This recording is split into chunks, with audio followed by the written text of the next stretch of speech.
రామగుండం పారిశ్రామిక ప్రాంతంలో నిబంధనలకు విరుద్ధంగా అధిక ధరలకు పాఠ్య పుస్తకాలను విక్రయిస్తున్న ప్రైవేటు కార్పొరేట్ పాఠశాలలపై చర్యలు తీసుకోవాలని ఏఐఎస్ఎఫ్ ఆధ్వర్యంలో నిరసన చేపట్టారు. ఈ సందర్భంగా ఆయన మాట్లాడుతూ నో ప్రాఫిట్ నో లాస్ అనే విధంగా పాఠ్య పుస్తకాలను విక్రయించాల్సి ఉండగా 20% పెట్టుబడితో 100% లాభాలకు ప్రైవేటు కార్పొరేట్ పాఠశాలలు డిస్ట్రిబ్యూటర్స్ తో పర్సెంటేజ్ మాట్లాడుకుని కోట్లాది రూపాయలను తల్లిదండ్రుల నుండి దోపిడీ చేస్తున్నారని, నిబంధనలకు విరుద్ధంగా యూనిఫామ్స్ కూడా విక్రయిస్తున్నారని ఆయన అన్నారు. ఈ కార్యక్రమంలో ఏఎస్ఎఫ్ పెద్దపల్లి జిల్లా అధ్యక్షులు ఆర్నకొండ సాయి, ఆజాద్, తాడిగోపుల అనూప్ సాయి, ఆర్ జశ్వంత్ తదితరులు పాల్గొన్నారు.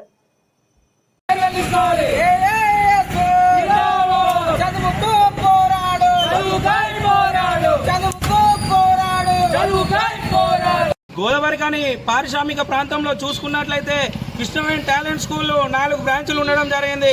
ఇక్కడ గోదావరి కానీ పారిశ్రామిక ప్రాంతంలో ఉన్నటువంటి 4 బ్రాంచులకు ఇక్కడ ఉన్నటువంటి మీనాక్షి ఎంటర్ప్రైజెస్ ఇక్కడ బుక్స్ అమ్మడం జరుగుతూ ఉంది.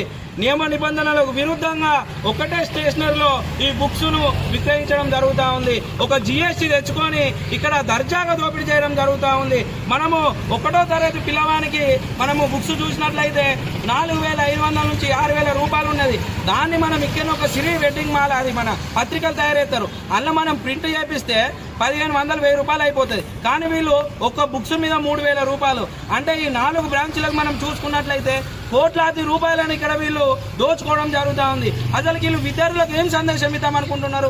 విద్యా వ్యాపారం చేస్తూ విద్యార్థులకు ఏం మెసేజ్ ఇద్దామనుకుంటారు అని చెప్పి నేను సూటిగా ప్రశ్నిస్తా ఉన్నాను. అదేవిధంగా డిస్ట్రిబ్యూటర్స్ తోని ప్రత్యేకంగా పర్సెంటేజ్ మాట్లాడుకొని ఇక్కడ విక్రయించడం జరుగుతూ ఉన్నది. అదేవిధంగా ఇక్కడ దుస్తులు కూడా, యూనిఫామ్స్ కూడా అమ్మడం జరుగుతూ ఉంది. ఢిల్లీలోని అక్కడ హోల్సేల్లో తెచ్చుకొని ఆ డ్రెస్కి 500 రూపాయలు అక్కడ ఉంటుంది 2 డ్రెస్సులకు. వాళ్ళు ఇక్కడ తెచ్చుకొని ఎంతకు అమ్ముతా ఉన్నారు? 2 డ్రెస్సులకు 3,000 రూపాయలు 4,000 రూపాయలకు అమ్ముతా ఉన్నారు. అంటే ఒక డ్రెస్ మీద వాళ్ళకి ఎంత లాభం వస్తుంది? ఒక్కసారి ఆలోచించాలి. విద్యాధికారులు అన్ని తెలిసి కూడా నిమ్మకు నీరెత్తినట్టుగా వ్యవహరిస్తా ఉన్నారు. ఇక్కడ ఇట్లా విద్యా వ్యాపారం చేస్తున్న పాఠశాలలపై ఇదే రకమైనటువంటి దాడులు తప్పవని కూడా ఈ సందర్భంగా హెచ్చరిస్తా ఉన్నాను. తల్లిదండ్రులను రక్తం తాగుతూ తల్లిదండ్రులను ఇబ్బందులకు గురి చేస్తే దాడులు తప్పవని ఏఎస్ఎఫ్ గా హెచ్చరిస్తా ఉన్నాను.